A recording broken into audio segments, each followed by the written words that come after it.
मुलगी कशी प्रगत तिने तिला बोललं जाते का? तुम्ही पत्रकारांनी सगळं डिटेलमध्ये वाचलं. तिच्यावर घाणेरड्या पद्धतीने माझ्या पुरीवरती अतिशय घाणेरड्या पद्धतीने ट्विट केलं गेलं आहे. तिच्या नवऱ्याबद्दल ट्विट केलं गेलं आहे. तिचा आंतरधर्मीय विवाह आहे. तिचा नवरा ख्रिश्चन धर्मीय आहे. त्या तिच्या लग्नाबाबत तिच्या नवऱ्याबाबत ट्विट केलंय. आता पोरींना माझ्या लेकीला जर टार्गेट करणार असतील, मला काय तिच्याने फरक पडत नाही. माझी लेक कशी आहे, तिचं लग्न कसं आहे, तिचा नवरा कसा आहे, मला माहिती. काय काय प्रकार आहे. सुप्रिया ताईच्या पण नवऱ्याबद्दल बोलायचं, तिच्या सासूबद्दल बोलायचं. बोलणारा कोण? हाच आमदार. शरद पवार साहेबांबद्दल बोलणार कोण? बोलणार हाच आमदार. म्हणजे याला सगळं माफ आहे का? यांनी कोणाच्याही चारित्र्यावर बोलावं, यांनी कोणावरही बोलावं, याला सगळं माफ आहे.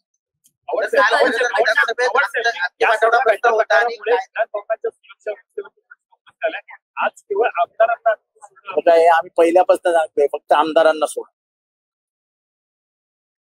येताना दिसतंय तुम्हाला कोण कसे येत आहेत, किती माणसं घेऊन येत आहेत. बरं झालं ना ते आले, पिक्चर मध्ये आलं ना कोण आले, कोणाबरोबर आले आणि कोणी मारलं. Chronology of the event speaks. आणि म्हणून मी मगाशी सांगितलं की इथनं एक आला असता, इथनं एक आला असता, इथनं एक आला असता, मारामारी झाली असती, गोष्ट वेगळी. 5 जण एकत्र उभे आहेत, संबंधित आमदार आहेत, तिथे उभा आहे आणि तो खुणवतो आणि नंतर ते 5 जण मारतात. हे खूप बोलक आहे, हे ठरवून झालेलं आहे. आणि जर असं होणार असेल की तुम्ही खुनाचा आरोपी, मकोकाचा आरोपी 5-5 जण एकत्र गँगअप करून उभे राहणार असाल आणि त्याच्यानंतर मारहाण करणार असाल तर आम्ही सुद्धा सुरक्षित नाही. यांच्यावरती हल्ला झाला हा दुर्दैवी आहे, सगळं खरं आहे. पण नितीन देशमुख यांच्या स्वतःच्या चारित्र्यावर आणि त्यांच्या कार्यशैलीवरही प्रश्नचिन्ह उपस्थित केलं जात आहे पोलिसांकडूनही आणि सत्ताधाऱ्यांकडूनही. असं आहे की आता चारित्र्यावर करा, त्यांच्या विरोधात एक गुन्हे आहे असं आहे. त्याचा काल काही दोष होता का? तुम्हाला प्रश्न विचार, त्याचा काल काही दोष होता का? त्याने शिवी दिल्याचं सांगितलं. कधी दिली?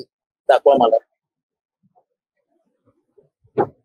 पुरावा असेल तर सांगा, मी माफी मागायला तयार आहे. त्याने शिवी दिली. मार खाल्ल्यानंतर जो एक मानसिक धक्का बसतो, जो एक कॉम्प्लेक्स येतो, त्या कॉम्प्लेक्स नंतर माणसाची प्रतिक्रिया ही त्याच्या वेदनेची प्रतिक्रिया असते. आधी शिवी दिली असते तर गोष्ट त्याला उद्विग्न केला, त्याचा राग अनावर झाला, तो बोलला असेल तर हे स्वाभाविक आहे, मनुष्य स्वभाव आहे. मंत्रिमंडळामध्ये कायदा सुव्यवस्थेचा अंतिम आठवडा प्रस्ताव जो आहे तो मांडण्यामध्ये मात्र हे सुरू असताना म्हणजे तुम्ही भाषण करून तुमचं देखील त्याच विषयावरती भाषण आणि अशातच विधान भवनामध्येच कायदा सुव्यवस्थेवरती प्रश्न. आम्ही तेच सांगतो ना की तुम्ही 5-5 गुंड घेऊन आतमध्ये येताना दिसतात, ते 5 गुंड तुमच्या बाजूला उभे राहिलेले दिसतात, तुम्ही त्यांना खुणवता दिसताय आणि ते जाऊन मारताना दिसतायत. बस एवढं खूप आहे.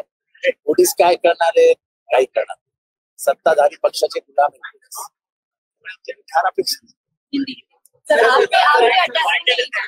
जो लेना इधर इधर आके आप पे अटैक करने का प्लान था, ऐसे भी आपने कहा कि आप कल वो जिस तरीके से वो खड़े हैं, जिस तरीके से उनको इशारा किया जाता है और जिस तरीके से वो आगे लड़के किसी को पीटते हैं, इसका मतलब वो खड़े क्यों थे? प्लान से ही खड़े थे. जितेंद्र अवार्ड नहीं मिला, चलो उसका कार्यकर्ता है सामने, मारो मारा उन्होंने. हमको तो किस बात का है? अरेस्ट 2 जन को किया जाता है, यहाँ से 1 जन को रात को लिया जाता है, दूसरा कहाँ गया? अगर विधान भवन के हमले में भी आप राजनीति करते हो, बहुत शर्मनाक बात. आपके ऊपर किया गया वो ठीक है, आंदोलन का केस होते रहता है, मैं कार्यकर्ता हूँ, पॉलिटिकल कार्यकर्ता हूँ, ये केस से मुझे कोई पवार साहेब को लगता है कि और भी लोग उसमें शामिल हैं, उनको भी अरेस्ट करना चाहिए। कुछ करेगी नहीं ये सरकार, ये सरकार ही इसको प्रोत्साहन दे रही है। So you met the governor. Just met the मला एक governor. मला एक सांगा, तुम्ही विद्यापीठाच्या राजकारणात आहात. हे वरिष्ठ नेत्यांना टोमणेबाजी, दुसऱ्या पक्षाच्या लोकांना टोचून बोलणं, काहीतरी आक्षेपार्ह वक्तव्य करणं, याची जी सुरुवात झाली, या सुरुवातीच्या बद्दल आणि हे जे वातावरण चिघळत चाललंय, या सगळ्याला ही टोमणेबाजी वगैरे जबाबदार नाही असं मला वाटतं. तो आंदोलन करणं हा विरोधी पक्षाचा अधिकार आहे. ते बघत नाही का पायऱ्यांवरती आणि तोंडावरती बोलतात ना, म्हणून काय चड्डी बनियन गँग बोललो म्हणून ते चड्डी बनियन त्यांचा फोटो लावला होता, ते बाहेर मारामारी केला, दुसऱ्या दिवशी गुंड घेऊन आले. फोटो लावून आंदोलन झालं ना चड्डी बनियन गँगचं, काय झालं.